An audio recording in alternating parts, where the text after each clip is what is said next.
तो golden globe से वापस आके वॉल्टर साहब का घर खरीदने के बाद फाइनली हम खबरों के कारखाने में वापस आ चुके हैं एंड खबरें देखो स्टैक्ड है। लाइक डूम्सडे से लेके भटमंटू तक तुम्हें भाई सबकी 100% संतुष्टि मिलेगी ही मिलेगी। जैसे कि चालू करें मार्वल से, तो रिसेंटली भाई ये कंफर्म हो गया कि डेयरडेविल बॉर्निंग अगेन का पहला टीजर ट्रेलर इसी महीने जैन को ही आने वाला है। डेट अभी तक लॉक्ड है नहीं, बट आई थिंक जैन 20 तक तो आ ही जाना चाहिए। इवन सर सुनने तो ये भी आया है कि रूमर्स हैज इट कि नेटफ्लिक्स वाली सीरीज में जो एलोडी यंग की इलेक्ट्रा थी, जो तुमने सुना वो मैंने नहीं बोला, तो वो भी इसमें रिटर्न मार रही है। इनफैक्ट भाई इसमें एक और सफेद खोपड़ी वाले जनाब जो दिखने वाले हैं, द पनिशर, तो वो देखो यहाँ तो दिख ही रहे हैं, बट उनका एक सोलो सीरीज भी अब कंफर्म हो चुका है। फिलहाल डेवलपमेंट में है, बट अगले सागर से पहले एक्सपेक्ट तो करना ही मत, बाबा टोपीचंद चप्पल मारेंगे। देन इसी बीच बलवंत राय के हॉलीवुड कॉम्पिटिटर बिल स्कार्सगार्ड, जिनकी करंटली नॉस्फेराटू तो चल ही रही है और इसी साल उनके पेनीवाइज की वेलकम टू डेरी भी आ जाएगी, तो उन्होंने अपनी इच्छा प्रकाश कर दी है कि वो भाई डीसीयू के अगले जोकर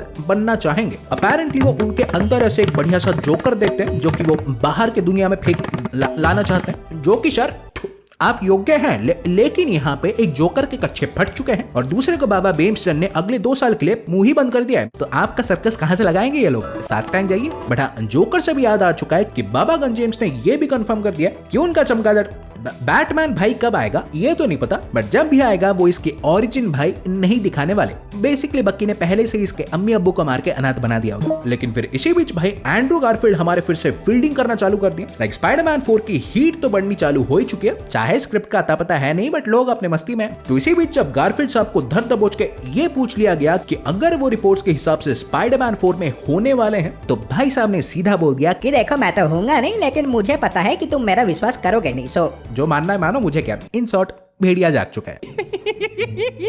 लेकिन स्पाइडरमैन के नेबरहुड आए ही हैं, तो हम टॉलेंट जिनके रिसेंटली जांडिया के साथ एंगेजमेंट हो गई है, तो उनके भी खबर जान लेते हैं। क्योंकि सर जी ने देखो एंगेजमेंट हुई नहीं, लेकिन अभी से ही बोल दिया कि झूलना वूलना तो सही है, बट एक बार भाई मेरे बच्चे हो गए तो मैं तुम्हें स्पाइडरमैन क्या मूवीज में ही नहीं दिखूंगा। पहले तो इनके बिना शराब वाले शराब कोकाइन से दूर करो। ये बंदा कभी बोलता है माइल्स को मेंटर करे, कभी बोलता है कि 30 के बाद स्पाइडरमैन बनूंगा ही नहीं, तो फिर कभी बोलता है कि मैं ढेर सारी स्पाइडरमैन की फिल्में बनाना चाहता हूँ। अबे आलू भुजिया, बंदा है या मून नाइट हर 2 महीने में बदल कैसे जाता है? लेकिन हाँ चलो, उनके पप्पा बनने को तो अभी टाइम है ना।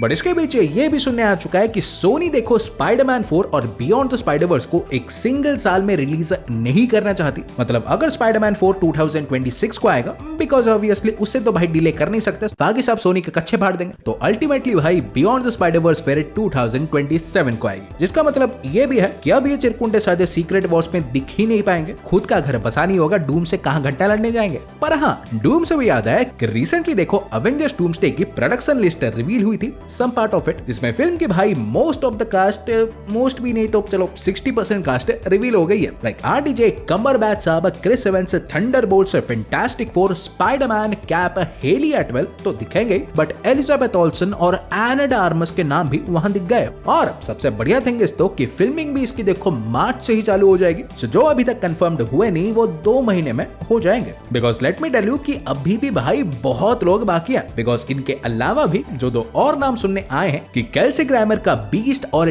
डेयरडेविल भी डूम्सडे में दिखने वाले हैं। अपेरेंटली चार्ली साहब ने तो भाई जोरदार ट्रेनिंग भी चालू कर दिया, सो कुछ बढ़िया ग्राउंडेड एक्शन भी फिल्म में होने वाला है। लेकिन इसी बीच देखो ब्रॉलिन साहब शायद फिर से अपने टकले हो सकते हैं, लेकिन सर इस बार उन्हें मार्वल नहीं बल्कि डीसी कराएगी। क्योंकि रूमर्स जो सुनने आए हैं कि ये भाई डीसी के साथ इन टॉक्स है कोई एक मैसिव रोल के लिए, जो कि हमारे सड़कों के हिसाब से डार्क साइड हो सकता है। इनफैक्ट स्ट्रीट्स क्या, उन्होंने भी अपने सोशल हैंडल में ऐसे डार्क साइड की एक फैन आर्ट पोस्ट की थी। सो हु नोस, यहाँ साला तो सूखी पापड़ी नहीं मिलती, यहाँ एक ही बंदे को थानोस और डार्क साइड दोनों मिल रहे, ह्यूज। बट वो जो भी हो, किसी भी चाहे दबटमंटू डिले हो गया है, बट इसका भाई सुनने आ चुका है कि इस फिल्म के मेन विलन मिस्टर फ्रीज हो सकता है, which I think totally make sense भी करेगा, बिकॉज पहले से ही कंफर्म्ड हो चुका है कि फिल्म हमारी विंटर में टेक प्लेस करेगी। इवन डीसी के देखो चर्चे हमारे चल ही रहे, तो अगर तुम किसी पत्थर के नीचे या पानी के अंदर नहीं रहते तो तुम्हें भाई ऑलरेडी पता होगा कि फाइनली 1 साल बाद कंफर्म हो चुका है कि डीसीयू में जेसन ममोआ लोबो को प्ले करेंगे, उनके और स्टैनली के फेवरेट कैरेक्टर। मुझे घंटा नहीं पता इसके बारे में। ये पहली बार अपना थोपड़ा दिखाने जा रहे हैं सुपर गर्ल में इनफैक्ट बहुत कुछ दिखा सकते हैं, मेन विलन है और फिल्मिंग भी अगले ही हफ्ते चालू हो जाएगी। मौज है। लेकिन भाई ये तो तुम्हें याद ही होगा कि हॉकाई सीजन 2 में क्लिंट बार्टन का भाई बार्नी बार्टन यानी ट्रिक शॉट होने वाला है। तो अब सर जानने मिल चुका है कि मार्वल इस रोल के लिए ना कि ओनली एक ए लिस्ट एक्टर को कास्ट कर रही है या कर चुकी है, बट ऑल्सो ये कैरेक्टर सिर्फ इसी में नहीं बल्कि आगे के मल्टीपल प्रोजेक्ट्स में दिखने वाला है। सो अगर समझ गए तो I think may be time आ चुका है हमारे ओजी हॉकाई को बाय बाय बोलने का। जो कि चलो आगे बोल देंगे, टाइम है, but now it's time for rapid reports. पहले तो हमारे कैप 4 के ऐसे मल्टीपल प्रोमो आर्ट्स रिलीज हो चुके हैं, जिसमें रेड हल्क के तो दर्शन हुए ही, बट द लीडर का पूरा मुंडी से पांव तक पूरा लुक मिल गया है। फिर रिसेंटली जब कियानू रीव्स को हमारे जॉन विक 5 के बारे में पूछा गया तो गुड न्यूज, चलो भाई ने ये तो बोल दिया कि उनका भी दिल है बनाने को, नेवर से नेवर, बट उनके घुटने साले उनका साथ नहीं दे रहे। सर जी देखो, नेपाल में एक टकली रहती है, उसके पास जाओ ठीक हो जाएगा। मैंने देखे हैं लोगों को अच्छे होते हुए। तो इसी बीच रॉबर्ट किर्कमैन ने भी बोल दिया है कि इनविंसिबल भाई कहीं नहीं जा रहा, वो इसके एटलीस्ट भाई 8 सीजन्स तो बनाने ही वाले। उन्होंने ऑलरेडी ऐसे मैप आउट कर रखा है स्टोरीज को, और अगर ये नहीं जा रहे तो पीकी फुकिंग ब्लाइंडर्स के स्टीवन नाइट ने भी बोल दिया है कि पीकी ब्लाइंडर्स की फिल्म उनके फ्रेंचाइज का एंड नहीं होगा, वो प्रॉपर भाई इसके बाद भी कंटिन्यू करने वाले। और इसी के साथ टॉलेंट साहब के लिए मंडप बुक करने में चला। वीडियो पसंद आई हो तो लाइक करो और चैनल को देखो सब्सक्राइब करना भूलना ही मत, वरना शादी में देखो बुलाएंगे नहीं, घर में ही रहना। मैं तुमसे मिलूंगा एक और वीडियो में। सो गाइस तब तक बाय और टेक केयर।